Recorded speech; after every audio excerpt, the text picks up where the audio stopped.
कारण पृथ्वीवर प्रत्येक जो व्यक्ती आहे जो एक एक कर्म करत आहे, त्याच्या विचारांमधनं, त्याच्या वाणीमधून तो जे पण काही करत आहे, या प्रत्येकाची नोंद तिथे लिहिली जात आहे.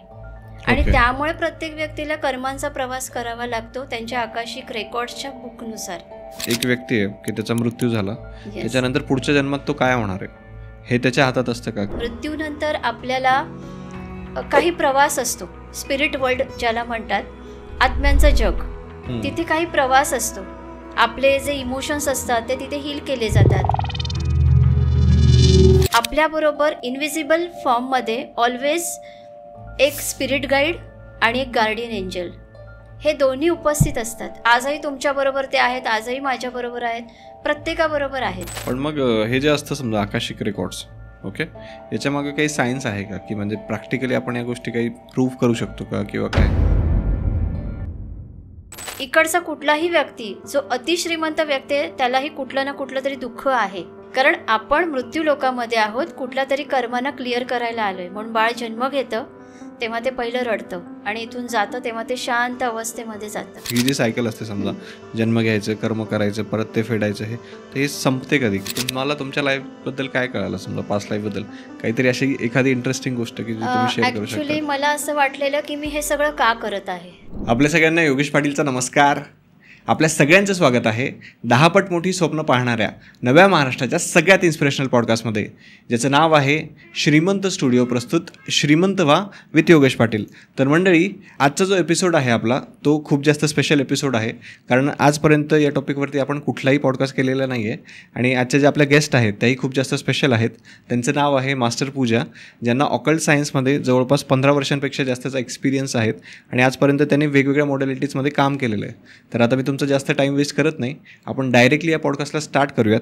ओके, परंतु त्याआधी आपल्या श्रीमंत स्टुडिओ या यूट्यूब चॅनलला आत्ताच सबस्क्राईब करून ठेवा, कारण मी तुम्हाला सांगितलं आहे की इथून पुढे आपण आपल्या कॉन्टेंटची लेवल ही वाढवत जाणार आहोत. तर पूजाजी, तुमचं श्रीमंत व्हा या महाराष्ट्रातील सगळ्यात इन्स्पिरेशनल मराठी पॉडकास्टमध्ये स्वागत आहे. Thank you so much. आज या स्टुडिओमध्ये आपण मला बोलवलं आहे त्यासाठी खूप खूप धन्यवाद आपले. येस, तर आजचा जो आपला टॉपिक आहे आकाशिक रेकॉर्ड्स, याच्यावरती आपण डिटेलमध्ये डिस्कस करूयात. तर सुरुवात अशीच आहे की समजा आकाशिक रेकॉर्ड्स म्हणजे एक्झॅक्टली काय असतं? आकाशिक रेकॉर्ड, आज आपण हे नाव खूप जास्त ऐकत आहोत आणि खरोखर आकाशिक रेकॉर्डची गरज मी सांगेन प्रत्येक व्यक्तीला आहे. आकाशिक रेकॉर्ड ही आपल्या सोलची म्हणजे आपल्या आत्म्याची एक लायब्ररी असते, जी युनिवर्समध्ये आहे, जी एनर्जी लेवलवरची लायब्ररी असते. आपण ऐकलं असेल की चित्रगुप्त असतात, यमदूत असतात आणि चित्रगुप्तांच्या हातामध्ये एक नोंदणी आहे, बरोबर, एक बुक आहे, हां, ज्याच्यामध्ये ते सगळ्यांची नोंदी लिहित असतात. त्याला आकाशिक रेकॉर्ड असं म्हटलं जातं. ही गोष्ट आपण ऐकत आहोत पण ॲक्च्युली ती खरोखर एक्झिस्ट करत असते. कारण पृथ्वीवर प्रत्येक जो व्यक्ती आहे जो एक एक कर्म करत आहे, त्याच्या विचारांमधनं, त्याच्या वाणीमधून तो जे पण काही करत आहे, या प्रत्येकाची नोंद तिथे लिहिली जात आहे. आणि त्यामुळे प्रत्येक व्यक्तीला कर्मांचा प्रवास करावा लागतो त्यांच्या आकाशिक रेकॉर्ड्सच्या बुकनुसार. आपल्याला आयुष्यात जे जे मिळत आहे आणि जे जे मिळणार आहे किंवा जे मिळालं आहे हे प्रत्येक त्यामध्ये लिहिलेलं आहे. त्यानुसारच आपलं आयुष्य चालत आहे. तर आकाशिक रेकॉर्ड म्हणजे ही एक सोलची लायब्ररी आहे, जिथे प्रत्येक आत्म्याचा रेकॉर्ड लिहिलेला आहे. आणि त्यानुसार आपल्याला समजतं की आपल्याला पुढे काय करायचं आहे आणि आपल्या पास्टमध्ये आपण काय लिहिलेलं आहे, काय कर्म केलेलं आहे, त्यानुसार आपल्याला पृथ्वीवर त्याचं फळ मिळत असतं. हे आहे आकाशिक रेकॉर्ड्स. ओके, पण मग बेसिक प्रश्न हा पण येतो की समजा मग आत्मा म्हणजे काय? कारण त्याला जर आपल्याला व्यवस्थित समजलं तर आपण आकाशिक रेकॉर्ड्स आणखी डिटेलमध्ये जाऊ शकतो. बरोबर आहे. बघा, आत्मा, आपण बऱ्याच वेळेला मूवीमध्ये आत्मा बघतो, म्हणजे एखादा आत्मा शरीरामध्ये प्रवेश करतोय तर तो एका फॉर्ममध्ये दाखवला जातो. ॲक्च्युली आत्मा एक हायर व्हायब्रेशनची एनर्जी आहे, तो एक कॉन्शियसनेस आहे जो युनिवर्समध्ये आहे. म्हणजे आपल्या प्रत्येकाची एक चेतना आहे जी खूप मोठ्या प्रमाणामध्ये आहे आणि त्याचा एक लहानसा म्हणजे 1/4 पार्ट आपल्या या शरीराला चालवत आहे. म्हणजे आपण पूर्ण आत्माही नाही आहोत. आपला एक पूर्ण आत्मा जो आहे तो कितीतरी लेयर्स वरती आहे आपल्या, जो एनर्जीच्या वर्ल्डमध्ये आहे. आणि तिथून मिळणारी एनर्जी, ज्याला आपण आत्मा म्हणत आहोत, हा आत्मा कुठला असा अवयव नाही आहे किंवा कुठे असा तो स्थिर नाही आहे. ती एक सूक्ष्म चेतना आहे जी आपल्या या शरीराला चालवत आहे आणि आपण हा प्रवास करत आहोत या शरीराला घेऊन, या देहाला घेऊन तो आत्मा प्रवास करत आहे आणि हे पार्टिकल फॉर्ममध्ये असते. आणि आत्मा म्हणायला गेलं तर एका बिंदू रूपामध्ये आहे, एका चेतने अवस्थेमध्ये आहे, एका प्रकाशाच्या रूपामध्ये आहे. तो आहे आत्मा. ओके. म्हणजे वर जे आहे समजा त्याला आपण हायर कॉन्शियसनेस म्हणू शकतो. हायर कॉन्शियसनेस, आता बघा मी हा शब्द वापरते आहे की वरती युनिवर्समध्ये. ॲक्च्युली युनिवर्स म्हणजे एक्झॅक्टली काय आहे? आकाश दिसतंय हे युनिवर्स नाही आहे, हे इतर एलिमेंट आहे. जसे 5 एलिमेंट्स आहेत तसं आकाश तत्व आहे ते आकाश तत्व आहे. युनिवर्स म्हणजे संपूर्ण जे ब्रह्मांड आपल्याला दिसत आहे, जे आपल्या अवतीभोवतीच आहे. आपण सगळेजण या युनिवर्समध्ये असे फिरतच आहोत. पृथ्वी ग्रह प्रत्येक ग्रहाप्रमाणे या ब्रह्मांडात फिरतोय, त्यावर आपण स्थिर आहोत आणि आपणही त्या ब्रह्मांडात फिरत आहोत. आपल्या अवतीभोवती जी पण स्पेस ज्याला म्हणतो हे युनिवर्स आहे आणि तिथे आपण आपलं हे अस्तित्व आहे. असं प्रत्येक ग्रहावर प्रत्येक वेगवेगळं अस्तित्व असू शकतं, तसं आहे. पण मग आता तुम्ही जसं सांगितलं समजा की प्रत्येक आत्माची एक जर्नी असते, सोल जर्नी असते. मग याची सुरुवात एक्झॅक्टली कधीपासून झालेली असते आणि अशा किती जन्मांची ती एकंदरच जर्नी असते समजा? ॲक्च्युली खरं तर असं म्हटलं जातं, आता आपण ऐकलेलं आहे की मनुष्याला 84 लक्ष योनी क्रॉस कराव्या लागतात. पण त्या कशा असतात? 84 लक्ष योनीमध्ये आपण जेव्हा एक आत्मा, एक सोल जेव्हा त्याने जन्म घेण्याचं ठरवलं तेव्हा पहिल्यांदा तो क्रिस्टल फॉर्ममध्ये होता. क्रिस्टल फॉर्ममधनं त्याची जर्नी जी झाली ती प्लांट फॉर्ममध्ये आली. आपण अनेक प्रकारची झाडं, रोपं जेवढी पण बघत आहोत, प्रत्येक त्या झाडामधून आपला आत्मा फिरून आलेला आहे. त्या प्लांट फॉर्म नंतर आपण आलो ॲनिमल फॉर्ममध्ये. म्हणजे अगदी लहान कीटकापासून ते जंगली जनावर जो असतो तिथपर्यंत, हिंसक प्राण्यापर्यंत आपली जर्नी झालेली आहे. आणि त्यानंतर आपल्याला वाटायला लागलं की आता आपल्या चेतनेमध्ये चांगले बदल व्हावे आणि त्यामुळे आपण मनुष्य योनीमध्ये आलो. पण आपण मनुष्य योनीमध्ये आलो तेव्हा आपल्याला एक कॉन्शियसनेस दिला गेला. जे प्राण्यांना कळतं आणि जे आपल्याला कळतं या चेतनेमध्ये फरक आहे. आपल्याला एक्स्ट्रा इमोशन्स दिले गेले, आपल्याला तर्कवितर्क मिळाले, आपण जज करतो जे प्राणी नाही करू शकत. आणि यामधूनच आपल्यामध्ये कर्म पण जनरेट झाले. आपण त्याबरोबर आपण कर्मही करायला लागलो आणि हा कर्मांचा खेळ सुरू झाला. आणि मग प्रत्येक वेळी त्या प्रत्येक कर्माला क्लिअर करण्यासाठी आपल्याला जन्म मृत्यू या सायकलमधून फिरावं लागत आहे. आणि याच जन्ममृत्यूची नोंदणी आपल्या आकाशिक रेकॉर्डमध्ये केलेली आहे. आणि त्यातून आपल्याला कळतं की असं कुठलं कर्म माझं पास्ट लाईफमध्ये झालेलं होतं ज्यामुळे या लाईफमध्ये मी सफर करत आहे. आणि त्या सफरिंगला इतर कुठलाही बाहेरच्या जगातील तोडगा नसून तुमच्या आत्म्याच्या लायब्ररीमध्ये जे असतं तो प्रॉपर तोडगा असतो. कारण त्या कर्माला क्लिअर जर आपण या लाईफमध्ये केलं तर आपला हा प्रवास कुठेतरी पूर्ण होतो आणि आपण त्या कर्मांना क्लिअर करतो आपल्यामधून. असा हा प्रवास आपल्या मनुष्य योनीमध्ये चालू झाला. कारण जोपर्यंत आपलं कर्म क्लिअर होत नाही तोपर्यंत आपण या जन्ममृत्यूच्या फेऱ्यातून सुटत नाही. असं आहे. म्हणजे सायंटिफिक वेने जरी बघायचं झालं तर समजा सुरुवात आपण म्हणतो ना की एकदम मायक्रो याच्यापासून अमिबापासून झाली होती, मग नंतर प्लांट्स, नंतर मग प्राणी आणि मग नंतर आता माणसांमध्ये जन्म होतोय. ओके. पण मग मला एक सांगा की आता लोकांना अनेक कन्फ्युजन असतं समजा की मागच्या जन्मामध्ये मी म्हणजे वाघ तर नव्हतो किंवा प्राणी तर नव्हतो, म्हणजे असं काही असतं का की आपण परत म्हणजे असं ठरलेलं असतं का की हे केल्यानंतरच तुम्हाला असं करायचं आहे किंवा काय? ॲक्च्युली कसं असतं, जेव्हा आपला मनुष्य जन्म होण्याच्या आधी तुम्ही कुठल्या तरी एका शेवटच्या प्राण्याच्या फॉर्ममधून तुम्ही मनुष्य योनीमध्ये आलेले आहात. बरोबर. हां. तर प्रत्येक व्यक्ती बघा, प्रत्येक व्यक्तीमध्ये एक कॅरेक्टर लपलेलं आहे ॲनिमलचं. एकदा एका मी सेमिनार सेशनमध्ये गेलेले होते आणि कॉर्पोरेट सेक्टर होतं त्यांचं. आणि त्यामध्ये सेशन घेताना तिकडचे जे मेन होते, हेड होते, त्यांनी मला हे सांगितलं की मॅडम तुम्ही हे खूप सुंदर प्रकारे आम्हाला सांगितलेलं आहे. कारण ते नेहमी त्यांच्या मनात एक प्रश्न यायचा की ते इंटरव्ह्यू जेव्हा घ्यायचे तेव्हा प्रत्येक वेळी पहिल्यांदा प्रश्न विचारायचे समोरच्या व्यक्तीला, तुम्हाला कुठला प्राणी आवडतो. हां. तर ते म्हणाले की मला आज ह्याचं कारण आहे ना खूप चांगल्या प्रकारे समजलं आहे तुमच्याकडून. कारण प्रत्येक व्यक्तीमध्ये जे कॅरेक्टर प्राण्याचं लपलेलं आहे, त्या प्राण्याची कुठली तरी इम्प्रिंट त्यांच्या पास्टची आज त्यांच्यामध्ये आहे, त्यांच्या DNA मध्ये ती वर्क करत आहे. कारण एखादा व्यक्ती खूप भित्रा असेल तर आपण त्याला काय म्हणतो, हा ससा आहे. बरोबर. एखादा खूप लॉयल आहे तर तो तशा प्रकारे असतो. म्हणजे आपण ती क्वालिटी त्या प्राण्यासोबत कम्पेअर करतो. एखादा हिंसक आहे तर आपण सहजपणे व्यक्तीला म्हटलं जातं त्याचं तो एक हिंसक प्राण्यासारखा वागतो, हे म्हटलं जातं. बरोबर. तर प्रत्येकामध्ये, तर ते जे इंटरव्ह्यू घेणारे व्यक्ती होते ते म्हणाले की जेव्हा पण माझ्या समोर एखाद्या व्यक्ती सांगायचा मला की मला टायगर आवडतो किंवा मला सिंह आवडतो, त्यालाच मी इंटरव्ह्यूमध्ये सिलेक्ट करत होतो आणि त्याला मी अपॉइंटमेंट लेटर हातामध्ये देत होतो.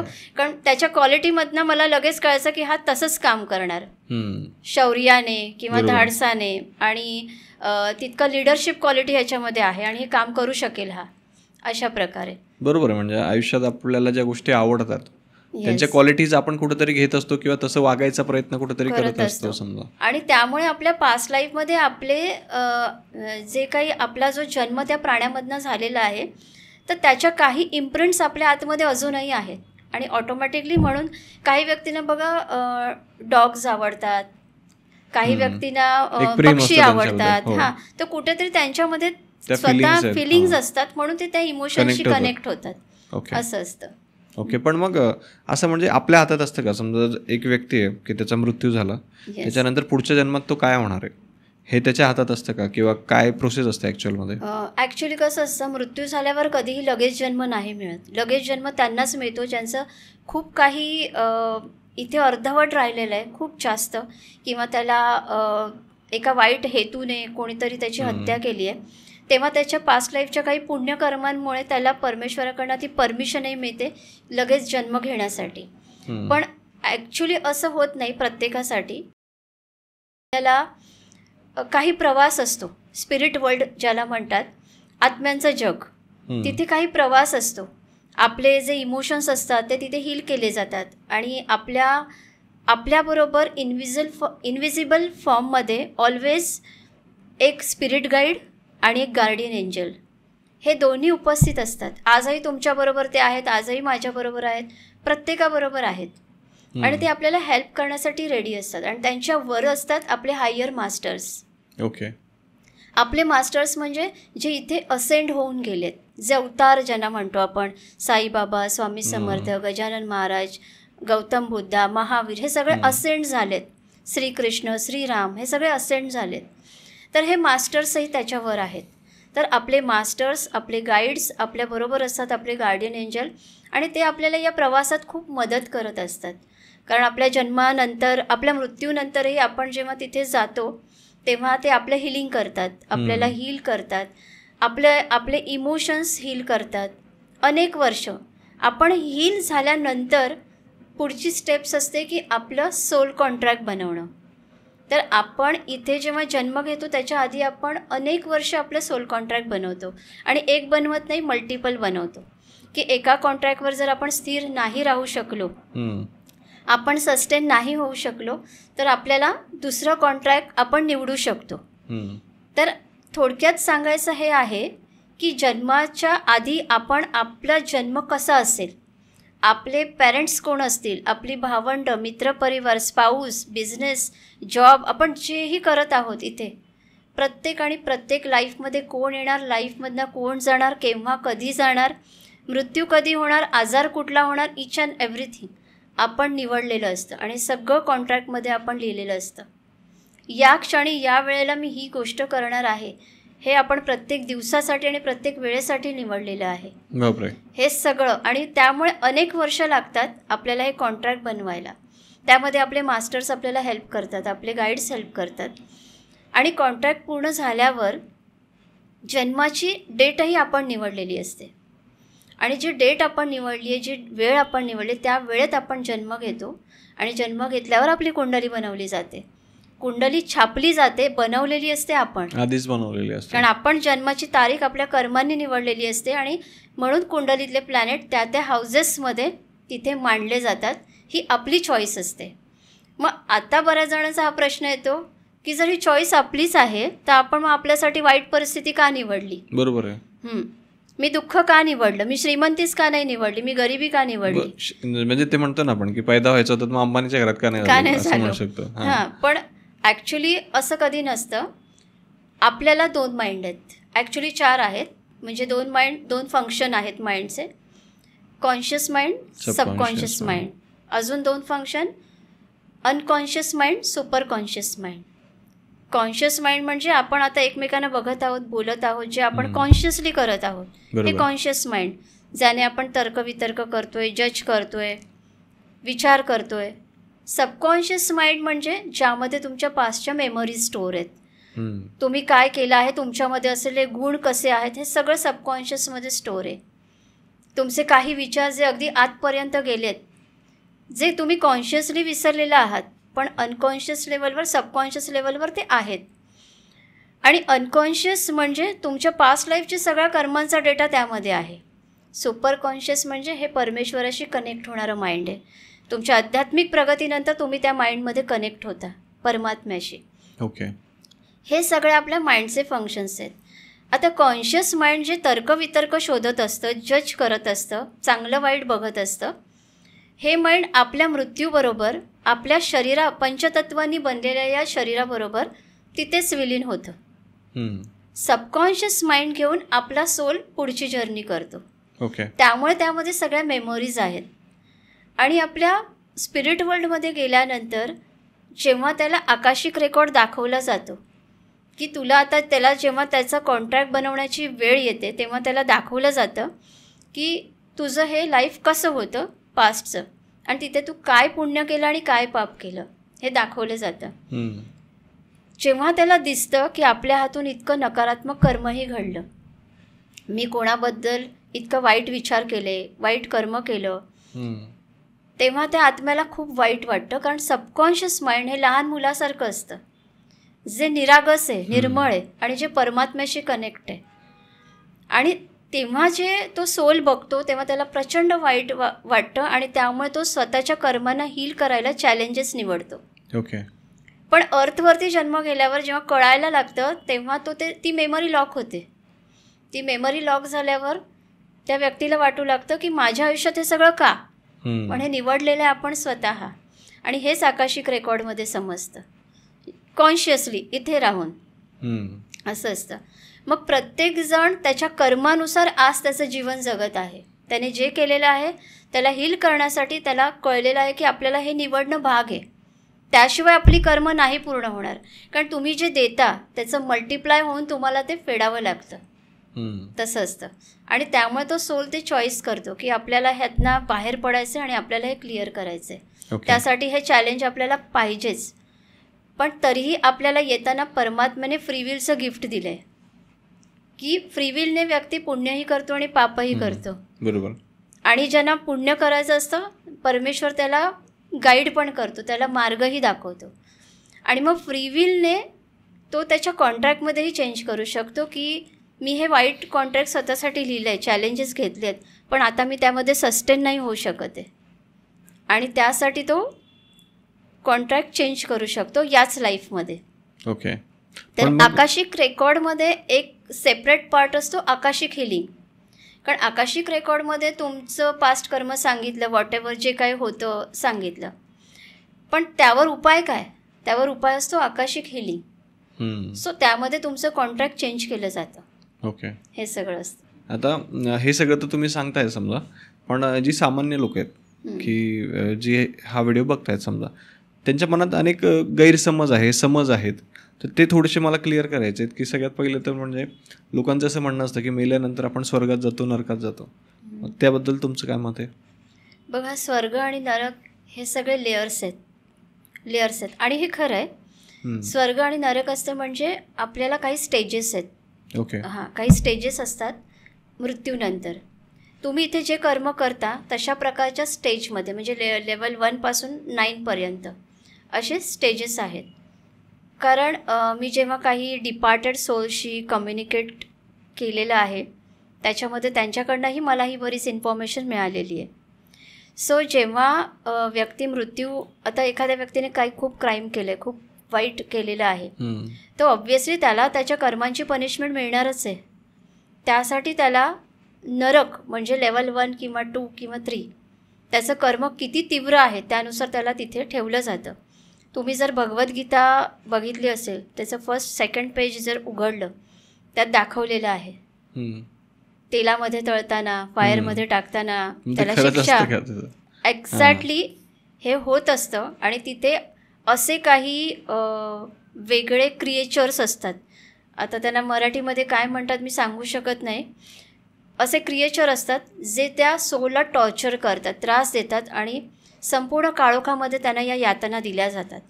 हे एक्झिस्ट करतं आणि हे आहे. आणि या यातनांमधनं त्यांना ते पेन, त्यांना ती पनिशमेंट मिळाली पाहिजे, कारण त्यांना कळलं पाहिजे की आपण जे कर्म केलं आहे त्याच्या यातना कशा प्रकारे असतात.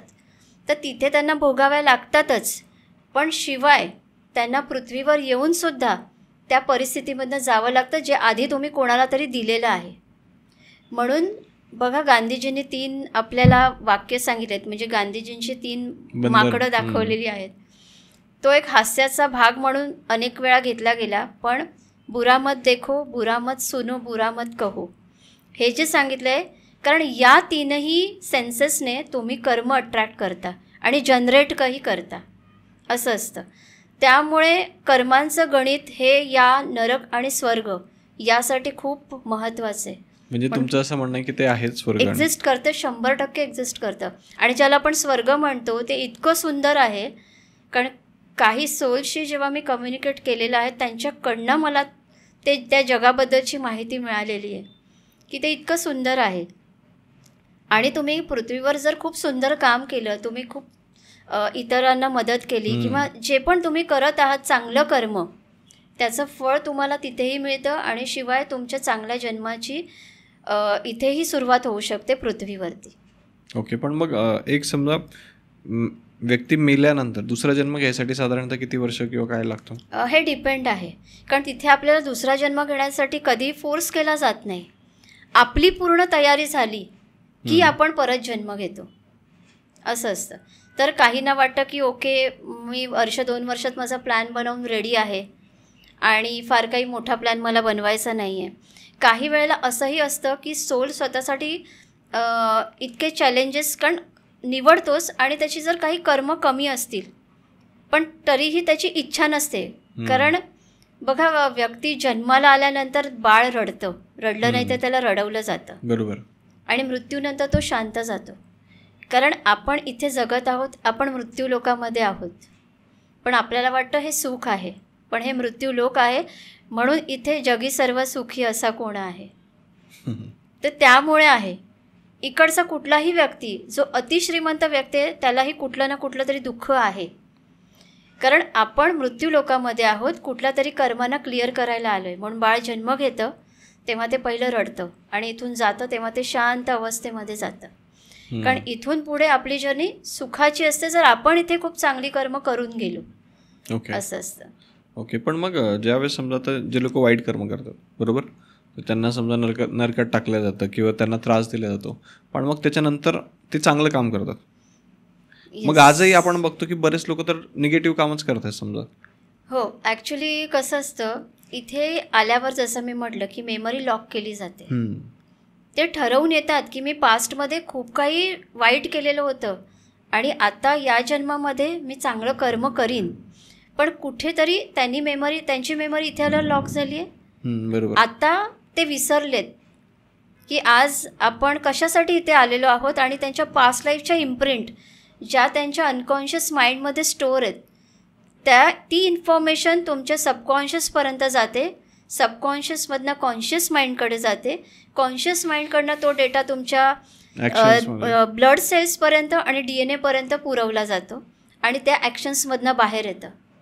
म्हणून त्या व्यक्तींच्या वागण्यामध्ये जो बदल घडवायचा असेल ना त्याला म्हणतात इनर प्युरिफिकेशन. त्याशिवाय म्हणून व्यक्तीला अध्यात्माची गरज असते. त्याशिवाय इनर प्युरिफिकेशन होऊ शकत नाही. फक्त देवाची पूजा करून व्यक्तीचं इनर प्युरिफिकेशन कधी होत नाही. त्याचा आतून हा चेंज झाला पाहिजे, हे खूप महत्त्वाचं. म्हणजे तुमचं असं म्हणणं की ज्यावेळेस व्यक्तीचा जन्म होतो त्यावेळेस त्याची मेमरी लॉक असते, त्याला मागच्या जन्माचं काही आठवत नाही आणि मग तो त्याच्या मनाप्रमाणे वागतो. म्हणजे त्याचा जन्म झाल्यानंतर 1.5-2 वर्षापर्यंत जोपर्यंत ते बाळ बोलत नाहीये तोपर्यंत तो त्याच्या मेमरीमध्ये असतो, त्याला आठवत. मी इथे एक्झाम्पल देते तुम्हाला. एखादं लहान बाळ बघा, ते मध्येच हसतं, मध्येच रडतं. हे का आहे?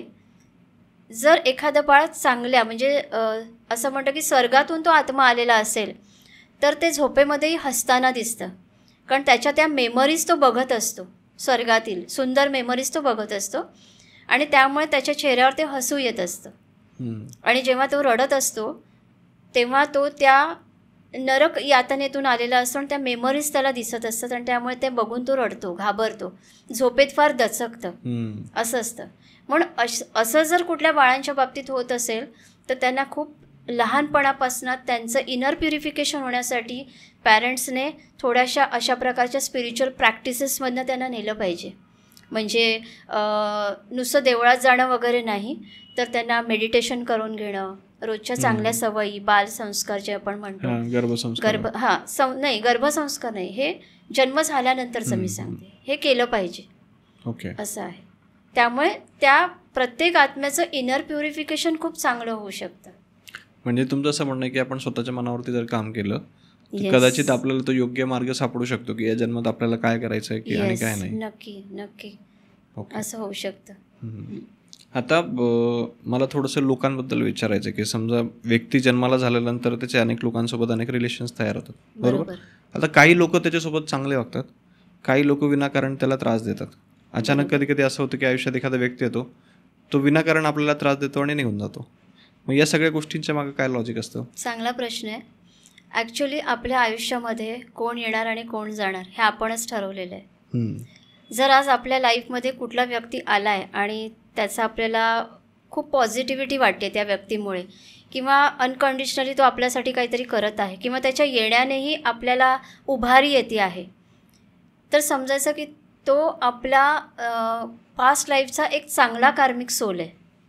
त्याच्याबरोबर काहीतरी तुमचं चांगलं कर्म होतं आणि म्हणून आज तो व्यक्ती तुमच्या आयुष्यात आला आणि विदाऊट आपल्या परमिशनशिवाय आपल्या आयुष्यात आजपर्यंत कोणीही आलेलं नाही आहे. बरोबर. असं असतं. हे आपण लिहून ठेवलेलं आहे की तो व्यक्ती कधी आपल्या आयुष्यात येणार आणि प्रत्येक व्यक्तीची कार्मिक इम्प्रिंट आपल्या आतमध्ये छापलेली आहे. काही वेळेला असं होतं, एखाद्या व्यक्तीच्या त्रासामुळे त्या व्यक्तीला कंटाळून आपण निघून जातो, पण कर्म आपल्याला सोडत नाही, कारण ते तुमच्या आतून फिरतंय सगळीकडे. त्यामुळे सेम पॅटर्नचा व्यक्ती आपण लाईफमध्ये पुढे जाऊन अट्रॅक्ट करतो. बरोबर आहे. त्यालाही सोडलं तर त्याच्यापेक्षा पुढे जाऊन आपण अशा प्रकारे जोपर्यंत कर्म आपल्या आतमध्ये तोपर्यंत आपण त्या सगळ्या इम्प्रिंट्सना घेऊन जात असतो पुढे पुढे. तर त्यामुळे आपल्या आयुष्यात आपल्याला भेटणारी व्यक्ती, समजा एखादी व्यक्ती आली आणि त्या व्यक्तीने आपल्याला त्रास दिला आहे, तो आपल्याला त्रास देत आहे, मानसिक त्रास होतोय त्यामुळे प्रचंड, तर याचं कारणही कुठेतरी ती नकारात्मक इम्प्रिंट तुमच्या आतमध्ये. एक तर त्या व्यक्तीबरोबर तुमचं तसं सोल कॉन्ट्रॅक्ट आहे, तुमचं सोल कॉन्ट्रॅक्ट नसेल तरी तुमची कर्म जी आतमध्ये आहेत त्यामुळे तुम्ही तशाच प्रकारच्या व्यक्तींना अट्रॅक्ट करत आहात लाईफमध्ये. कारण जसे आपले व्हायब्रेशन आहेत तशाच प्रकारे तशाच लोकांना आपण लाईफमध्ये अट्रॅक्ट करतो आहे. एखाद्या व्यक्ती आपल्या लाईफमध्ये अट्रॅक्ट झाला आहे, आधी खूप सगळं छान होतं आणि आपल्याला 1-2 महिन्यांनी वाटायला लागलं, अरे या व्यक्तीने तर या व्यक्ती तर आपली फसवणूक करत आहे, हा व्यक्ती आपली फसवणूक करत आहे, आपल्याला याचा त्रास होत आहे. तेव्हा समजायचं की हेच कुठेतरी ही इम्प्रिंट आपल्या आत आहे, या इम्प्रिंटला आपल्याला क्लिअर करणं गरजेचं आहे. आणि जेव्हा त्या इम्प्रिंट आपण क्लिअर करतो पुढे जाऊन आपल्याला असे वाईट अनुभव येत नाही, असे व्यक्तीच लाईफमध्ये अट्रॅक्ट होणार नाही आपल्या. तसंच त्यामुळे एकतर स्वीकारलं पाहिजे की कुठेतरी हे माझंच कर्म आहे. मी नेहमी सांगते माझ्या सेशनमध्ये सुद्धा की समोरच्याला बदलायला जाऊ नका, तुम्ही बदला. आपण बदललं, आपले व्हायब्रेशन बदलतात, आपली फ्रिक्वेन्सी बदलते आणि बरोबर समोरून आपल्याला तशाच फ्रिक्वेन्सीची लोक अट्रॅक्ट होतात. ओके, असं आहे. म्हणजे उगाच त्रास करून घ्यायचा नाही दुसऱ्याबद्दल आणि एक्सेप्टन्समध्ये राहायचं की माझी कर्म असतील, तिथे आपल्याला सॅटिस्फॅक्शन पण मिळतं, समाधान मिळतं की हो, आणि कोणाला ब्लेम करण्यात वेळही वाया जात नाही आपला. यामुळे आपल्याला कर्मही लागत नाही, कारण आपण जेव्हा रिॲक्शन देतो कर्म वाढतं. तसं असतं. पण मग इथं हा पण प्रश्न येतो, समजा की आता मागच्या जन्मामध्ये मी ज्या फॅमिलीमध्ये जन्म घेतलेला असेल किंवा ज्या लोकांसोबत जन्म घेतलेला असेल तेच लोक मला परत भेटतात का, किंवा ज्या फॅमिलीमध्ये मी जन्म घेतो त्यांचा आधीच्या फॅमिलीशी काय संबंध वगैरे असतो का, किंवा काय असतं म्हणजे? प्रत्येक फॅमिली आपण जे जन्म घेतो यांच्यामुळे आपलं काहीतरी कार्मिक कनेक्शन असतं. आज आपण बघत आहोत की मतभेद आहेत फॅमिलीमध्ये, भावंडांमध्ये, पेरेंट्स बरोबर, आई वडिलांमध्ये. हे का आहेत? कारण तुम्ही एकमेकांचं कर्म क्लिअर करायला एकमेकांना फॅमिली बनून भेटलेले आहात. कधी कधी पास्टमध्ये तुमचं राहिलेलं कर्म आहे ते क्लिअर करायला तुम्ही एकमेकांना भेटलेले आहात.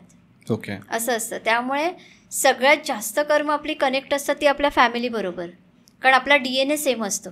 एकाच DNA मधून असतो आपण. त्यामुळे आपण एकाच घरामध्ये जन्म का घेतलेला आहे, आपल्याला एकमेकांबरोबरची ती कर्म आहेत ती क्लिअर करायची आहेत. म्हणून बाहेरच्या लोकांना आपण फॉरगिव्हनेस, जेव्हा माफीची प्रार्थना, आता सगळ्यांना माहिती झालं आहे, होपोनोपोनो हे सगळ्यांना माहीत झालं आहे. हे इतरांना आधी करण्यापेक्षा पहिल्यांदा स्वतःची माफी मागा, स्वतःला माफ करा आणि पहिल्यांदा रोज फॅमिलीची माफी मागा. कारण आपण एकत्र कुटुंबामध्ये का जन्म घेतलेला आहे, आपण एकमेकांच्या कर्मांना हील करण्यासाठी जन्म घेतला आहे. आणि फॅमिलीतला एक व्यक्ती जेव्हा या अशा प्रकारच्या प्रॅक्टिस करतो ना, संपूर्ण फॅमिलीला ते फळ मिळतं. कारण एकाचा DNA चेंज होतो, ऑटोमॅटिक बाकीच्यांचे DNA मध्ये चेंजेस होतात ऑटोमॅटिकली. येस. पण मग प्रश्न हा पण येतो समजा की हे जे सायकल असते, ही जी सायकल असते समजा, जन्म घ्यायचं, कर्म करायचं, परत ते फेडायचं, हे संपते कधी, किंवा काय याला आपण मार्ग काय याच्यावरती? ही संपते किंवा ज्याला आपण मोक्ष म्हणतो. बरेच जण माझ्याकडे जेव्हा मी सायकिक अपॉइंटमेंटचे सेशन्स असतात तेव्हा हे विचारतात की मॅडम आम्हाला मोक्ष पाहिजे, त्यावर उपाय सांगा. जोपर्यंत आपल्या कर्मांचं बीज क्लिअर होत नाही तोपर्यंत आपली या जन्ममृत्यूपासून सुटका होत नाही. काही वेळेला असंही असतं की एखादं असं ग्रंथ असतो, एखादे काही मंत्र असतात ज्यामुळे तुम्हाला मोक्ष मिळेल हे सांगितलेलं आहे वेदांमध्ये. पण एक्झॅक्टली मोक्ष मिळेल म्हणजे नुसतं वाचून मोक्ष नाही मिळत. ते सतत सतत सतत तुम्ही अनेक वर्ष वाचता तेव्हा ऑटोमॅटिक तुमच्या DNA मध्ये चेंजेस व्हायला लागतात. DNA मध्ये होणारे चेंजेस काय करतात, तुमच्यामध्ये परिवर्तन आणतात. तुमच्या वागणुकीमध्ये, तुमच्या कर्मांमध्ये, तुमच्या बिहेवियर ॲक्शन्समध्ये तुम्हाला चेंजेस दिसतात. इवन समोरच्यांनाही दिसतात की आज एखादा व्यक्ती खूप रागिष्ट आहे पण कालांतराने हा व्यक्ती अगदी सौम्य झाला आहे. मग असं का? कारण त्याच्या आतमध्ये जे बदल त्याने घडवले त्या गोष्टी करून करून सातत्याने, त्यामुळे त्याच्या DNA मध्ये होणारे चेंजेस त्याच्या लाईफमध्ये परिवर्तन आणत आहेत.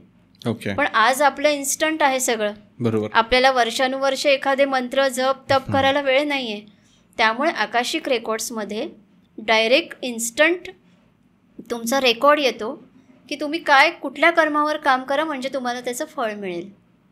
आणि त्यावर व्यक्ती जेव्हा परफेक्ट काम करायला लागतो तेव्हा त्याच्या लाईफमध्ये तो मोक्ष मिळवू शकेल इतके चेंजेस येतात. तो ट्रान्सफॉर्म होतो, त्याचं ॲक्शन्स, बिहेवियर, त्याचा विचार करण्याची क्षमता बदलते आणि मग खरं त्याची जी गती आहे ही मोक्षापर्यंत पोहोचते, हळूहळू पोहोचते. आणि त्यामुळे बदल चांगले घडतात. आणि मोक्ष म्हणजे काय, तर ज्या अंशामधून म्हणजे परमात्म्याच्या ज्या पार्टिकलमधनं आपण आलेलो आहोत त्या पार्टिकलमध्ये परत विलीन होणं, याला म्हणतात मोक्ष. ओके, खूप सुंदर पद्धतीने तुम्ही सांगितलं आहे. पण मग हे जे असतं समजा आकाशिक रेकॉर्ड्स, ओके, याच्यामागं काही सायन्स आहे का, की म्हणजे प्रॅक्टिकली आपण या गोष्टी काही प्रूव्ह करू शकतो का किंवा काय? बघा, प्रत्येक गोष्ट ही विचार करण्यावर आहे. आज आपण अनेक देवळं बघत आहोत, तिथे बसलेल्या मूर्त्यांची पूजा करत आहोत. तिथे देव साक्षात येऊन बसलेला आपण नाही बघितलंय, पण त्या मूर्तीमध्ये परमेश्वराची शक्ती आहे यावर आपला कुठेतरी विश्वास आहे. आज आपण व्रतवैकल्य करत आहोत पण मनात कुठेतरी विश्वास आहे की परमात्म्यापर्यंत ते पोहोचत आहे, हा विश्वास आहे. आज आपण ऑक्सिजन घेत आहोत, ऑक्सिजन दिसत आहे का नाही, पण माहिती आहे की यामुळे आपलं जीवन चालत आहे. आपण प्राणवायू घेत आहोत म्हणून आपण जिवंत आहोत, इथे विश्वास आहे. तसंच आकाशिक रेकॉर्ड ही जी एक एनर्जी आहे हा एक विश्वास आहे आणि ॲक्च्युली ती एक्झिस्ट करते, पण ती आपण कुठल्या कॅमेरामधनं किंवा त्याचं स्ट्रक्चर दाखवू नाही शकत आहे.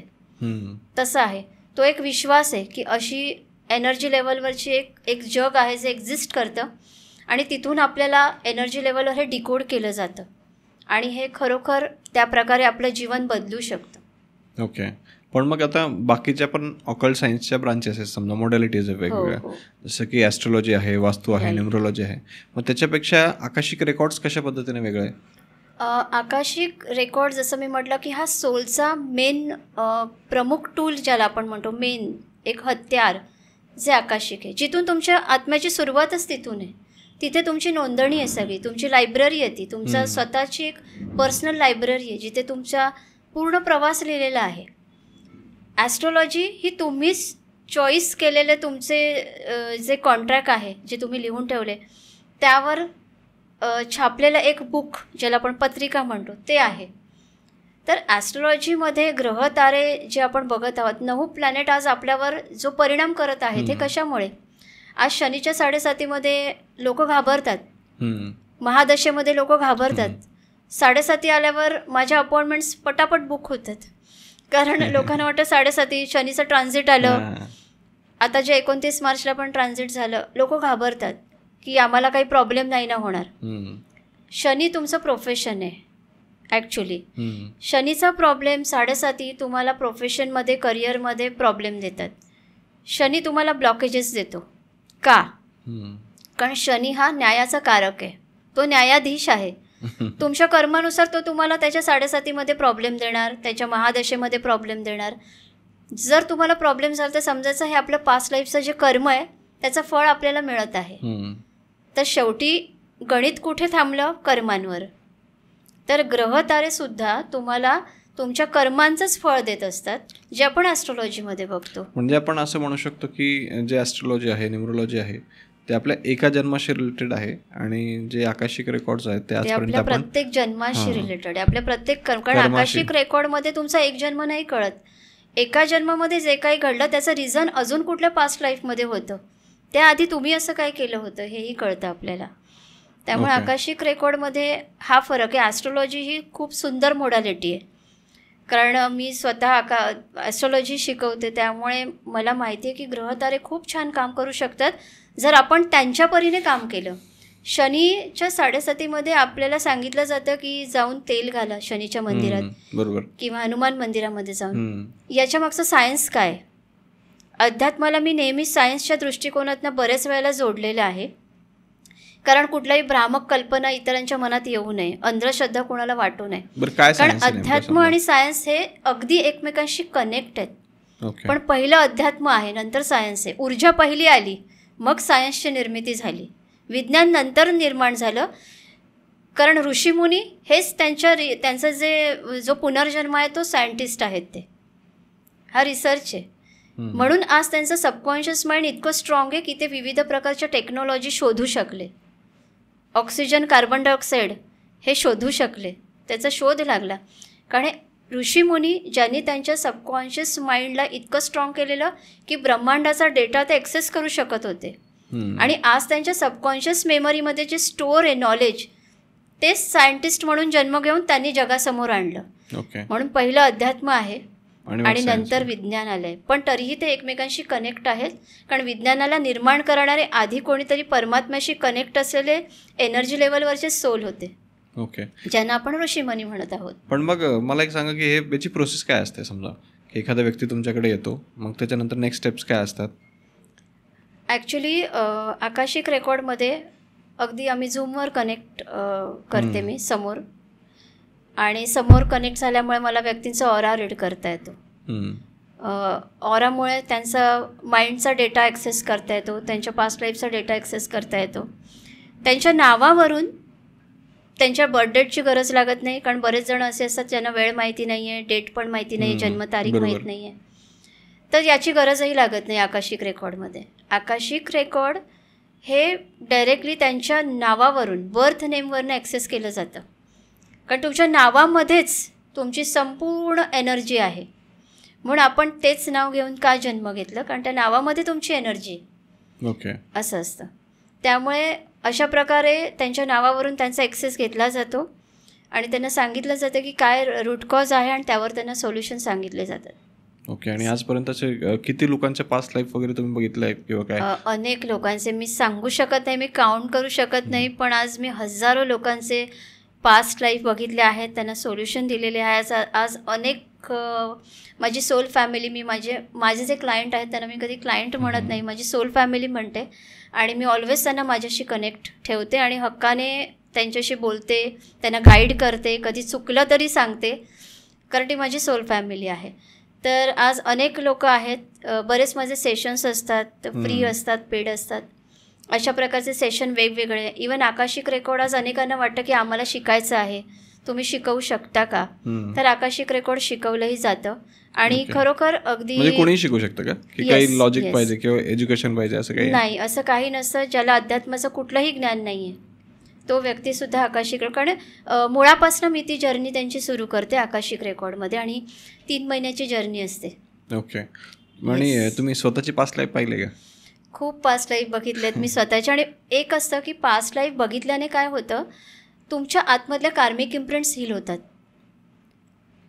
तुमच्या आतमध्ये जे काही निगेटिव्हिटी आहे, तुमची बऱ्याच वेळेला आपल्याला फिअर, फोबिया, ट्रॉमाज असतात, डेथ एक्सपिरियन्स आपल्या आतमध्ये असतात. म्हणून आज कोणी पाण्याला घाबरतं आहे, कोणी अंधाराला घाबरतं आहे, कोणी आगीला घाबरते, कोणी कार चालवायला, ड्राईव्ह करायला घाबरते. असे अनेक प्रकारच्या फिअर्स आहेत. मागच्या जन्मात काहीतरी घडलेलं असेल म्हणून आपण फिअर, तो ट्रॉमा आपल्या कुठेतरी त्या सबकॉन्शियसमध्ये स्टोअर आहे आणि हे सगळं आपल्या आतमध्ये असतं. आणि जेव्हा आपण पास्ट लाईफ बघतो, पास्ट लाईफ करतो, तेव्हा आपल्या आतमध्ये हे ट्रॉमा हील होतात.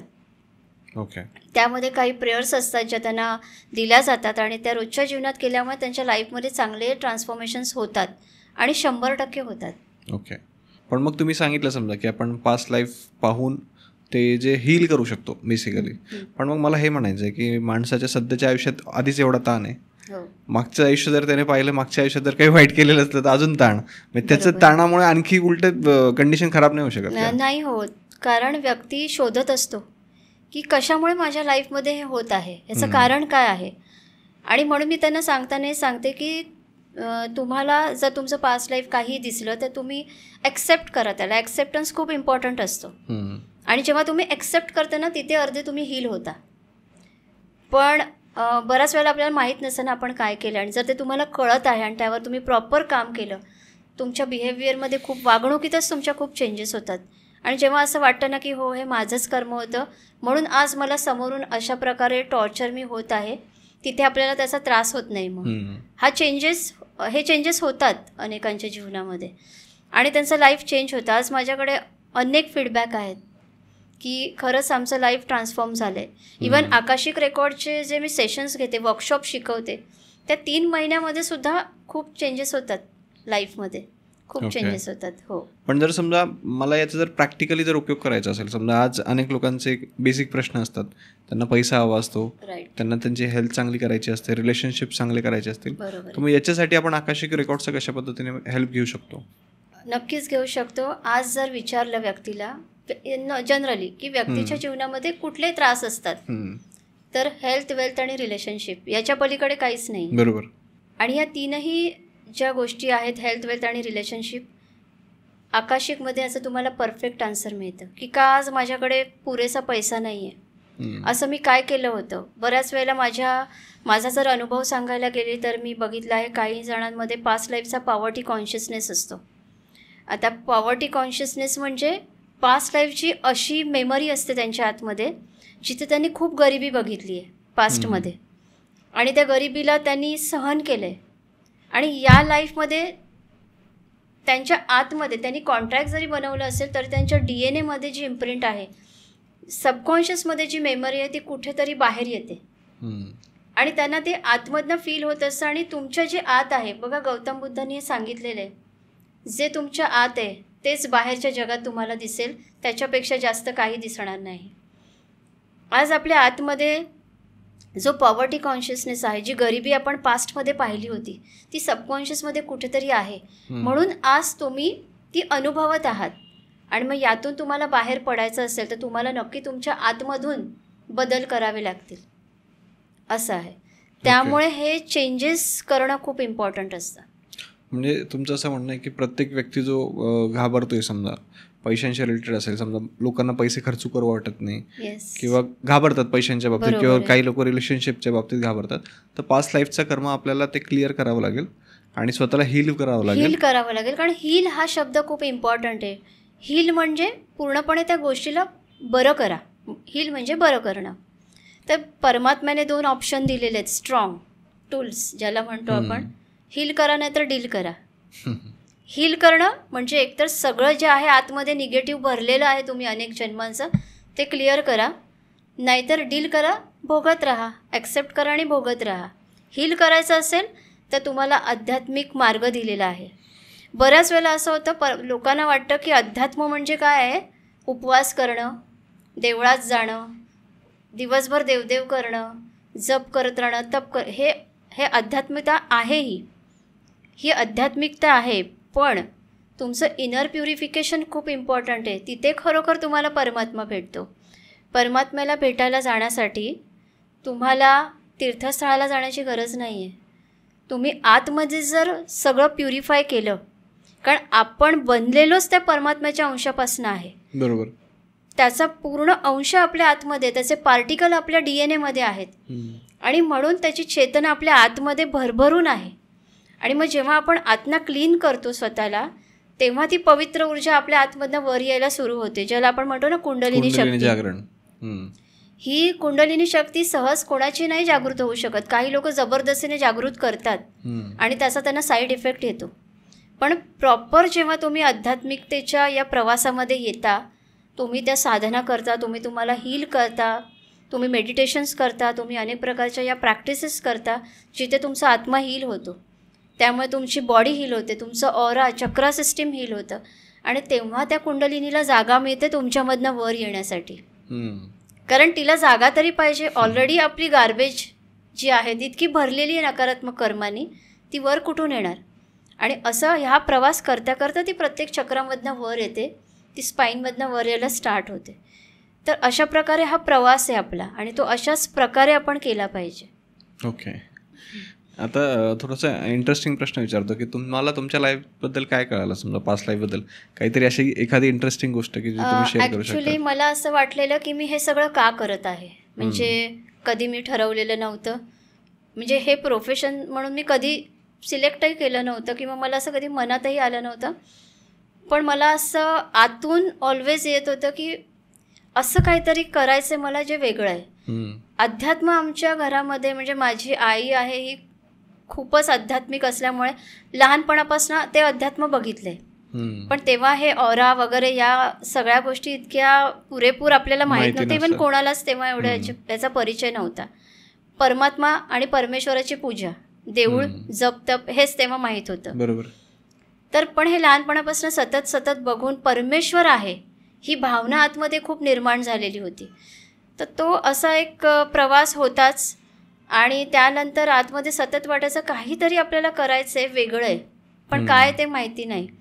आणि जेव्हा माझी सुरुवात झाली आणि मी ध्यान करायला सुरू केलं, तेव्हा त्या ध्यानामध्ये इतकी मग्न होऊ लागले की समजत नव्हतं की हे ऑटोमॅटिक कसं काय मी इतकं ध्यान करत आहे. म्हणजे मी टाईमही मोजत नव्हती, मला माहीत नव्हतं मी किती वेळ ध्यान करते. दिवसभरात वेळ मिळणार नाही म्हणून मी मध्यरात्री उठून हे करत होती की एक ध्यास लागला होता. आणि हा ध्यास का लागलेला आहे, ज्यावर मी अगदी काहीही करायला तयार होते. पण असं वाटत होतं की काहीतरी आपल्या आतमध्ये जे बाहेर येतं आहे आणि खूप स्ट्रॉंग कनेक्शन, खूप वेगळा अनुभव यायला लागले मला ध्यानामधून. वेगळे मार्ग मिळाले, पुढे मी जात राहिले. अशा प्रकारे हा माझा प्रवास सुरू झाला.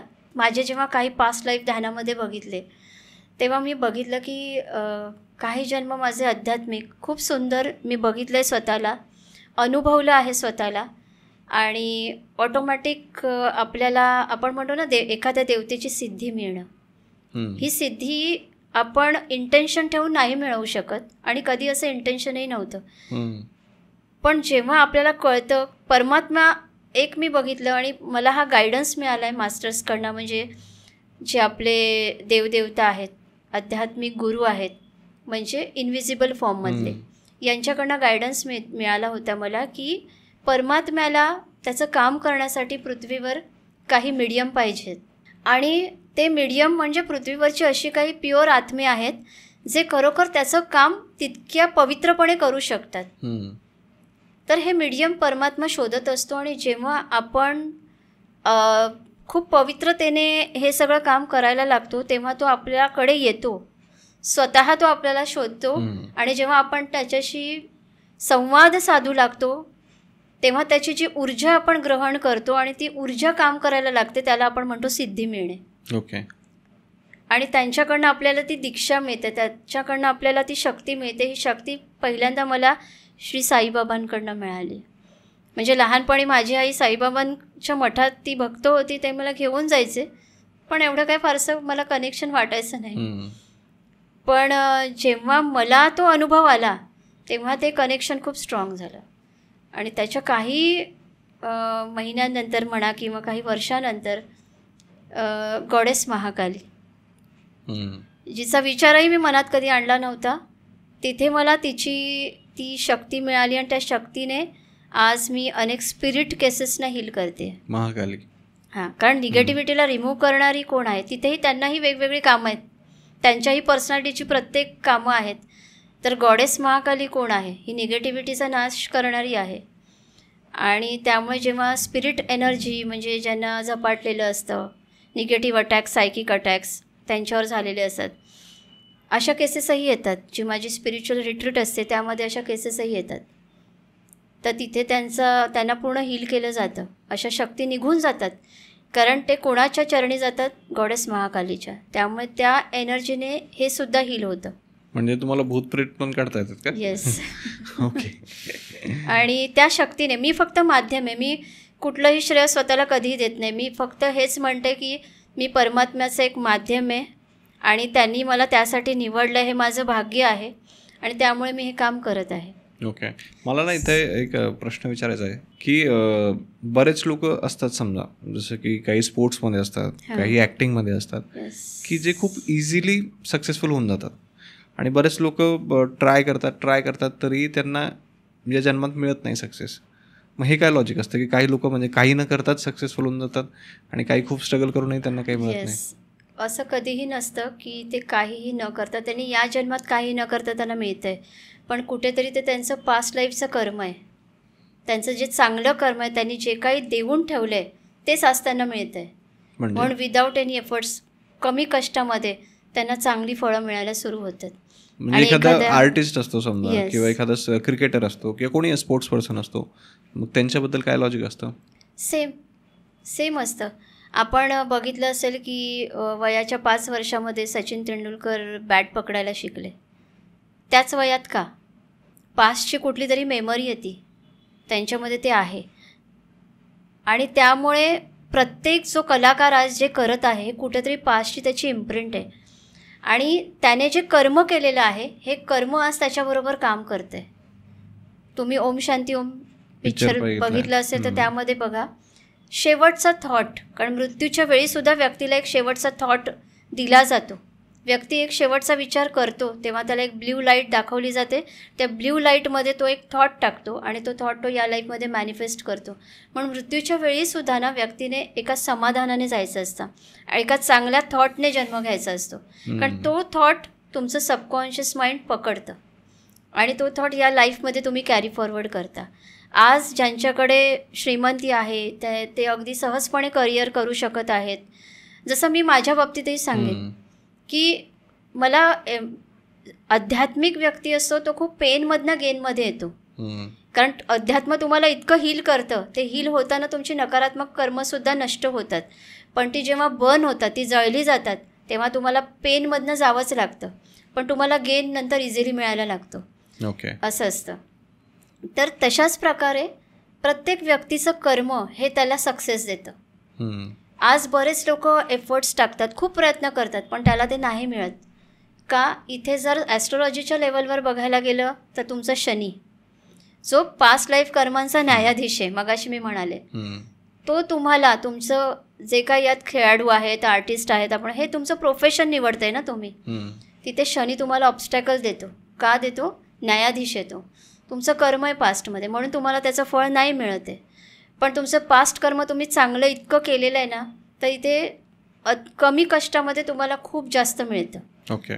आता त्यानंतर आणखी एक क्वेश्चन आहे की समजा एखादा व्यक्ती आहे, तो समजा माणूस आहे तो त्याच्या आधीच्या जन्मातही माणूसच असेल का, आणि किंवा या देशात जर त्याने जन्म घेतला असेल तो याच देशात असतो का, की असं काही असतं का की तो अमेरिकेत असेल किंवा दुसऱ्या काही कंट्रीमध्ये असेल किंवा कुठल्या धर्माचा असेल, म्हणजे या सगळ्या गोष्टी चेंज होतात का लाईफनुसार? हो, ॲक्च्युली मनुष्य परत आता मनुष्याची चेतना इतकी वाढलेली आहे कारण एनर्जी अपडेट होते. तर आता पृथ्वीसुद्धा 3rd डायमेन्शनमध्ये आहे, तिथून ती आता 5th डायमेन्शनमध्ये जाते. म्हणून आज पृथ्वीवर खूप वेगवेगळ्या घटना घडत आहेत. 5th डायमेन्शन म्हणजे इनव्हिजिबल एनर्जीचं वर्ल्ड, जे आपण आज त्याच्यावर बोलत आहोत. जसं मी म्हणाले की व्यक्ती आता जर 5th डायमेन्शनमध्ये पोहोचण्याचा प्रयत्न करतोय, तो जवळ आला आहे त्याच्या, तर त्याची चेतना तेवढी वाढलेली आहे आणि त्यामुळे तो पुन्हा प्राण्यांच्या योनीमध्ये नाही जाऊ शकत. तो त्या बॉडीमध्ये, त्या शेपमध्ये बसूच शकत नाही. बरोबर, असं आहे. त्यामुळे ऑलरेडी आपण रिटर्न नाही जाऊ शकत. आपलं इव्होल्युशन झालंय, तर आपण परत त्यात रिटर्न नाही जाऊ शकत. काही केसेसमध्ये मी बघितलेलं आहे असं की तो कुठल्या श्रापाने, एखाद्या पवित्र आत्म्याच्या किंवा हायर चेतना असलेल्या व्यक्तीच्या श्रापाने, त्या कर्सने प्राण्यांच्या योनीमध्ये जन्म घेऊ शकतो. नाही, पण मग माणूस टू स्त्री समजा, मला ते विचारायचं. अच्छा, स्त्री आणि पुरुष यांच्यात विचारायचं. हो, कसं असतं, प्रत्येक वेळी आपल्याला स्त्री कारण आत्मा असतो ना, याला कुठलंही जेंडर नसतं. आत्मा सोल फॉर्ममध्ये असतो, शरीराला असतं ते. बरोबर. तर त्याच्या कर्मानुसार तो निवडतो की आता मला पुरुष बनायचंय की स्त्री बनायचंय. ओके. असं. तर आता समजा एखादा पुरुष आहे, एक मेल पर्सन आहे, आणि त्याने या लाईफमध्ये स्त्रियांना फसवलंय, त्यांना खूप पेन दिलंय. आता तिकडे आकाशिकमध्ये त्याची नोंद झाली. आता त्याच्या डेथनंतर, त्याच्या मृत्यूनंतर त्याला कर्म दाखवलं जाणार. आता त्याला वाईट वाटणार, अरे माझ्या हातून इतकी वाईट कर्म मी केली. कारण तिथे त्याचं कॉन्शियस माइंड काम नाही करणार, सबकॉन्शियस माइंड काम करणार. अंतर्मन जे प्युअर आहे, परमात्म्याचं मन आहे, त्यामुळे त्याला वाईट वाटणार. त्याला आता वाईट वाटल्यावर तो स्वतःचा जे सोल कॉन्ट्रॅक्ट लिहेल त्यामध्ये तो स्त्री निवडेल स्वतःला, की मी इतकं स्त्रियांना पेन दिलं आहे ना, आज आता मी स्त्री बनेन आणि असे पुरुष येऊन मला पेन देतील. तर त्यामुळे त्यांच्या बाबतीत असं होतं. त्यामुळे असं निश्चित नसतं की आपण या जन्मात स्त्री आहोत तर पुढच्या जन्मी आपण पुरुषच बनू का. आणि देश वगैरे चेंज होतो का? नक्की होतो. धर्म, जाती, धर्म सगळं होऊ शकतं. म्हणून आपण म्हणतो ना, कुठल्या धर्माला हसू नये, कुठल्या जातीला हसू नये. का हसू नये?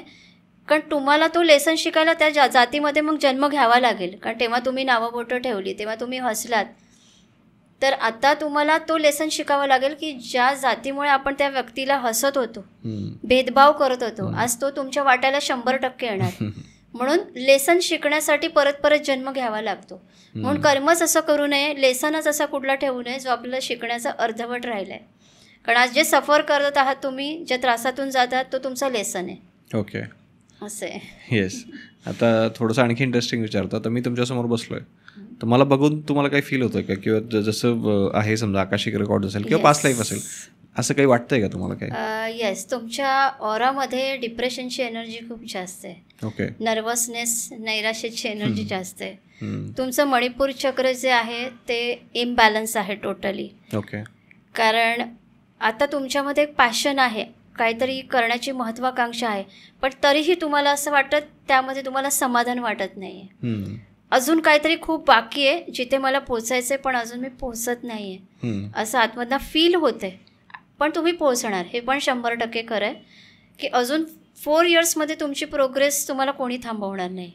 हे येणार, पण हे येताना तुम्हाला खूप स्ट्रगल आहे. ओके, स्ट्रगल आहे, कारण शनीचा प्रभाव तुमच्यावर आहे. असं आहे. तर आता मी इथे तुमची कुंडली पाहिली नाही, फक्त मला बघून, इव्हन तुमच्या नावाने मी ॲक्सेस नाही केलं आहे. येस. सो पण तुमचं आज्ञाचक्र चांगलं आहे जे इथे आहे. हे चक्र तुमचं चांगलं आहे, कारण कोणाबद्दल तुमच्या मनामध्ये वाईट विचार येत नाहीत की एखाद्या व्यक्तीचं वाईट व्हावं, किंवा कॉम्पिटिशन नाही आहे मनात तुमच्या. कम्पॅरिझन कमी आहे आणि त्यामुळे तुम्ही पॉझिटिव्हिटीला खूप चांगलं अट्रॅक्ट करू शकता. ओके.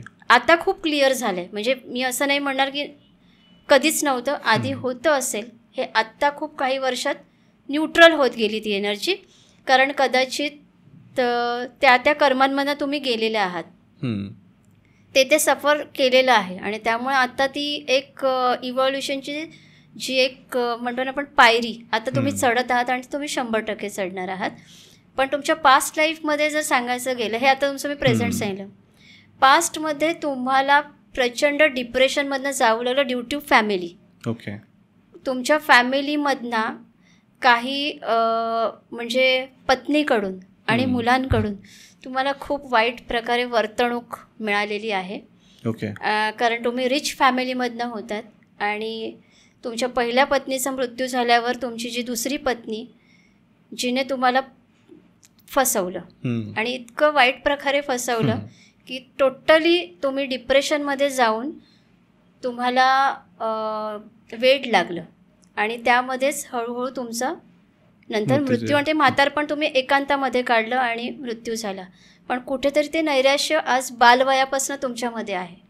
ओके. हां, तुम्हाला कधी फार मोठ्याने हसू आलं नसेल, राईट? आता तुम्ही हसत आहात पण मी आधीच हसते. तुम्हाला आतून सगळं छान आहे पण तुम्हाला आतून ते जोरजोरात हसू येणार आणि आतून असलेला आनंद तो तुम्हाला कधी फील अजूनही होत नसेल. कुठेतरी कमतरता आहे आणि ही इम्प्रिंट जेव्हा तुमच्या आतून क्लिअर होईल तेव्हा तुम्हाला तो आनंद फील होईल. Okay, thank you so much.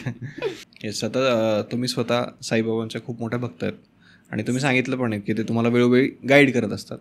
तर मग साईबाबांबद्दल थोडंसं व्यवस्थित समजून सांगा ना लोकांना, आणि शिर्डीबद्दल की किंवा काय तुमच्या मनात काय फिलिंग्स आहेत किंवा काय सांगायचं लोकांना.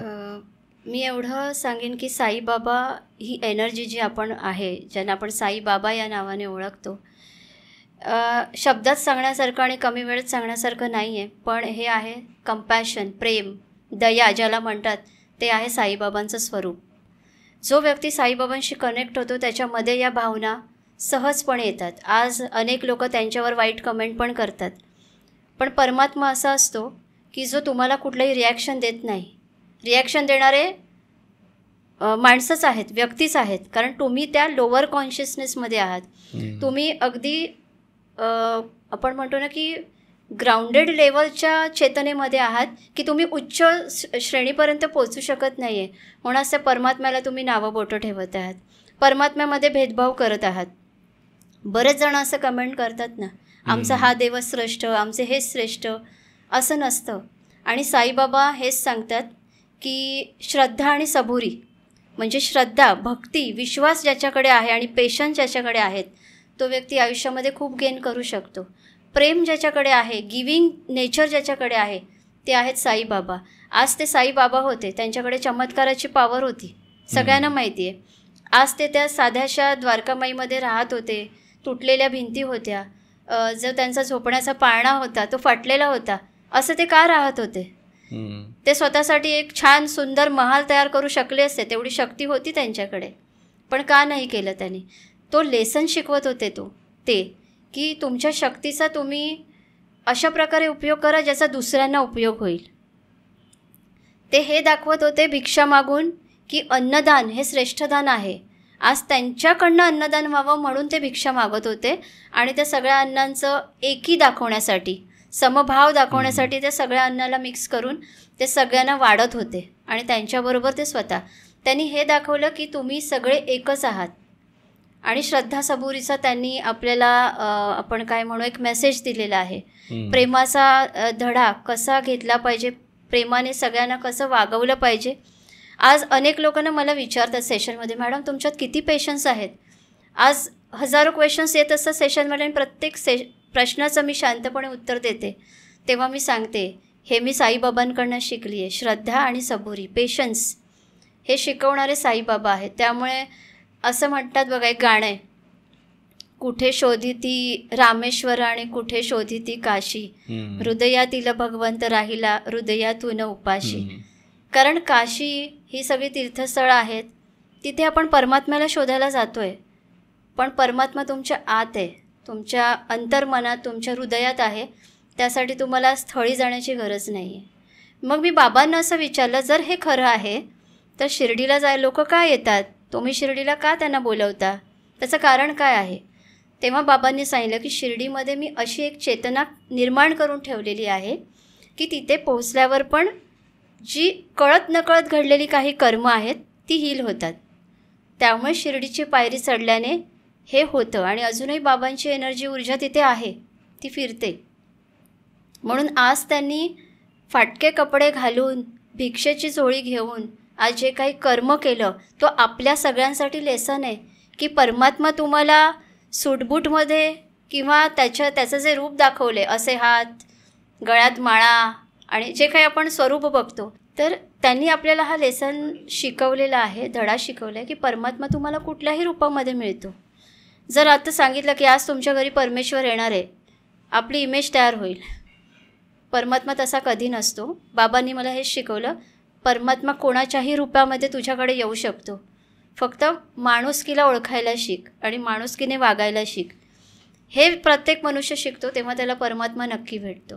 ओके, हेच बाबांचं ज्ञान आहे जे माझ्याकडे आहे. आता मला एका प्रश्नाचं उत्तर द्या की समजा तुम्ही पास्ट लाईफबद्दल, कर्मांवरती आपण बोलत असतो, पण मग आजकाल निगेटिव्हिटी खूप वाढली आणि आपण सोशल मीडियावरती बघत असतो की कोणी काहीतरी निगेटिव्ह कमेंट्स करत असतं, कोणाला ट्रोल करत असतं. तर या सगळ्यांच्या बाबतीत तुमचं काय मत आहे किंवा काय? हे जे निगेटिव्ह कमेंट करणारे जे क्राऊड आहे किंवा जे काही, यावर मी एकच सांगेन, जास्त काहीच सांगणार नाही. जे तुमच्या आत असतं तेच तुम्हाला बाहेरच्यामध्ये दिसतं. जे तुमच्या आत आहे तेच तुम्हाला समोरच्या व्यक्तीमध्ये दिसतं आणि जे तुम्ही सांगत आहात, जे तुम्ही बोलत आहात, हे त्या समोरच्या व्यक्तीचं प्रतिबिंब नाही, हे तुमचं प्रतिबिंब आहे. ओके, असं असतं. म्हणूनच आपण ते त्या व्यक्तीमध्ये बोलतो. कारण आपण आजकाल बघत आहोत की बरेच चांगलं ज्ञान देणाऱ्या व्यक्तीलाही निगेटिव्ह कमेंट्स येतात. तर हा दोष त्या व्यक्तीचा नाही आहे, निगेटिव्ह कमेंट करणाऱ्या व्यक्तीचा आहे. कारण त्याच्या आत ते आहे ना, ते तो समोरच्या व्यक्तीमध्ये फक्त बघत आहे. कारण नॉलेज देणारा व्यक्ती आज तो किती स्टेजेसमधनं आलेला आहे आणि तेव्हा त्याने ते ज्ञान प्राप्त केलेलं आहे, हे त्या व्यक्तीला नाही समजत आहे. तर इथे मी सांगेन की रिॲक्शन देण्यापेक्षा गप्प राहिलेलं बरं अशा व्यक्तींना. कारण ते त्यांचं प्रतिबिंब बघत आहेत, दुसरं काही नाही. ओके, आणि हे तर झालं समजा, पण मग ऑरा जो असतो आपला, त्याच्याशी रिलेटेड पण आपण आकाशिक रेकॉर्ड्सच्या मदतीने काही हेल्प करू शकतो का किंवा काय? हो, कारण ऑरा जो आहे ना, ही आपली मेन बॉडी असते. ऑरा म्हणजे आपल्या शरीराच्या भोवती एक मंडल आहे, एक आभा मंडल आहे, ज्याला इंग्रजीमध्ये ऑरा असं म्हणतात. आणि जसं आपल्याला आपल्या शरीरामध्ये अवयव आहेत तसं त्या आभामंडलामध्ये चक्र सिस्टीम असते, चक्र आहेत. आणि हे ऋषीमुनींपासनं चालत आलेलं आहे, तिथून हे ज्ञान आपल्यापर्यंत पोचलेलं आहे. प्रत्येक चक्र हे वेगवेगळं काम करत असतं. तुमचं मूलाधार आहे, स्वाधिष्ठान चक्र आहे, मणिपूर, अनाहत, विशुद्धी, आज्ञा आणि सहस्रार. प्रत्येक चक्रामध्ये प्लॅनेट पण आहे, एक एक ग्रह पण आहे. अशा प्रकारे हे चक्र काम करतात. आणि तुमचं ऑरा जो आहे हे तुमचं सुरक्षा कवच असतं. बऱ्याच वेळेला तुमची डेथ ज्यामुळे झालेली आहे, कुठले पास्टचे निगेटिव्ह एक्सपिरियन्सेस आहेत, याची शॅडोसुद्धा आपल्या या ऑरामध्ये असते. आपण बघतो नजर लागणे, ब्लॅक मॅजिकचा इफेक्ट, हे जे सगळे आहेत, हे सगळी नकारात्मकता ही आपल्या ऑरामध्ये अडकते. हे सगळे व्हायब्रेशन आपल्या ऑरामध्ये अडकतात. आणि जे काही आकाशिकमध्ये एक्सेस केलं जातं आणि त्यावर जे सोल्युशन दिलं जातं, याच्यातनं आपला ऑराही क्लीन होतो. आपली चक्रा सिस्टीम क्लिअर होते. आध्यात्मिक प्रॅक्टिसमुळे हे असे सुद्धा फायदे आपल्याला खूप होतात, जिथे ऑरा आणि चक्र खूप मेंटेन राहतात. आणि ते आपलं मुख्य शरीर आहे असं मी सांगेन. पण त्याच्यामध्ये सुद्धा 7 लेयर्स असतात. एखाद्या व्यक्तीचा प्रभाव आपल्याला खूप छान वाटतो कारण त्याचा ऑरा तसा असतो. एखाद्या व्यक्तीचा प्रभाव तसा असतो म्हणून कधी कधी त्याच्या ऑरा आपल्याला निगेटिव्हिटी फील होते. हा ऑराचा प्रभाव असतो, म्हणून ऑरा खूप इम्पॉर्टंट आहे. खरं तर हे ऐकायला खूप इंटरेस्टिंग वाटतंय. म्हणजे ऑरा असेल, निगेटिव्ह एनर्जी असेल, नजर लागणे असेल. बघा, पूर्वीच्या काळी नजर काढायची पद्धत काय होती, जी आतापर्यंत चालते मिठाने. ते आपल्या बॉडीला टच नव्हते करत, बॉडीच्या काही इंच समोरून. कारण हे पूर्वजांनी ज्या ज्या काही गोष्टी सांगितल्या त्या या सायंटिफिकली अशा जुळत आहेत. मीठ का? कारण मिठामध्ये नकारात्मकतेला दूर करण्याची शक्ती आहे. ऑरामधली निगेटिव्हिटी मीठ खेचून घेतं, म्हणून तुमच्या ऑरावरना अँटी क्लॉकवाईज म्हणजे घड्याळ जसं उलटं चालतं. कारण अँटी क्लॉकवाईज ही प्रोसेस असते, ही क्लिन्झिंगची असते. कुठल्याही ऊर्जेला स्वच्छ करण्याची प्रोसेस आहे, त्यामुळे बाहेर काढायची असते. त्यामुळे तशा प्रकारे ते अँटी क्लॉकवाईज फिरवून ऑरातली एनर्जी क्लीन करायचे आणि फायरमध्ये टाकायचे, अग्नीमध्ये. कारण अग्नीमध्ये निगेटिव्हिटीला नष्ट करण्याची शक्ती आहे. हे अशा प्रकारे सायंटिफिकली आहे. आज क्लिअर झालं मला. आणि खरं तर आणखी इंटरेस्टिंग वाटतंय. आता ते ऑडियन्सवरती आहे, त्यांनी जर चांगला या व्हिडिओला रिस्पॉन्स दिला तर आपण नेक्स्ट टॉपिक या सगळ्या गोष्टींवरती करूयात. कारण आजकाल लोकांना खूप इंटरेस्ट आहे म्हणजे याच्यात पण की नजर कशामुळे लागते त्याला आपण, किंवा ब्लॅक मॅजिक असेल तर याच्यावरती आपण करू शकतो. येस. तर थँक्यू सो मच पूजाजी, आज तुम्ही इतक्या लांबून आपल्या शोवरती आलात आणि आमच्या ऑडियन्ससाठी एवढी युजफुल इन्फॉर्मेशन दिली. कारण खरं तर हा पहिला पॉडकास्ट होता आणि याला आपण थोडंसं बेसिक लेवलचं ठेवलं की बेसिक लोकांच्या मनात जे काही क्वेश्चन्स असतात, समजा बेसिक क्वेश्चन्स असतात लोकांच्या मनात, तर ते आपण घ्यायचा प्रयत्न केला. जसं जर या व्हिडिओला चांगला रिस्पॉन्स आला तर आणखी डिटेलमध्ये आपण नेक्स्ट पॉडकास्टमध्ये जाऊयात. नक्की मला आवडेल पुन्हा यायला. येस. आणि तुमचे जे काही डिटेल्स असतील ते आपण कमेंट्समध्ये आणि डिस्क्रिप्शन बॉक्समध्ये टाकून देऊ आणि तुमचा नंबर डिस्प्लेही करूयात की म्हणजे ज्या लोकांना तुमच्याशी कनेक्ट करायचं असेल ते डायरेक्टली तुमच्यासोबत कनेक्ट करू शकतात. माझ्या टीमचे नंबर्स असतात ते काय, मी ते हे सांगू इच्छिते कारण बऱ्याच जण वाटतं की हा माझा डायरेक्ट नंबर आहे. तर माझ्या टीमचे नंबर तिथे तुम्हाला डिस्क्रिप्शनमध्ये मिळतील आणि तिथे कॉल मेसेजेस करून तुम्ही तुमची अपॉइंटमेंटचे स्लॉट्स बुक करू शकता, ज्यामध्ये तुमचं आकाशिक रिडिंग केलं जातं, तुम्हाला सोल्युशन प्रोव्हाइड केलं जातं. ओके. तर thank you so much once again. Thank you. तर मंडळी, जर तुम्ही अजूनही हा पॉडकास्ट पाहत असाल तर ऑब्व्हियसली हा व्हिडिओ तुम्हाला आवडलेला आहे, म्हणून आत्ताच या व्हिडिओला लाईक करा आणि जे काही तुमचे जवळचे व्यक्ती असतील त्या प्रत्येकासोबत हा व्हिडिओ नक्की शेअर करा. कारण मी तुम्हाला आधी सांगितलं आहे की कदाचित तुमच्या एका व्हिडिओ शेअर केल्यामुळे समोरच्याचं आयुष्य बदलू शकतं. म्हणून नक्की हा व्हिडिओ शेअर करा आणि श्रीमंत स्टुडिओला सबस्क्राईब करा आणि श्रीमंत व्हा, कारण ही काळाची गरज आहे. थँक्यू.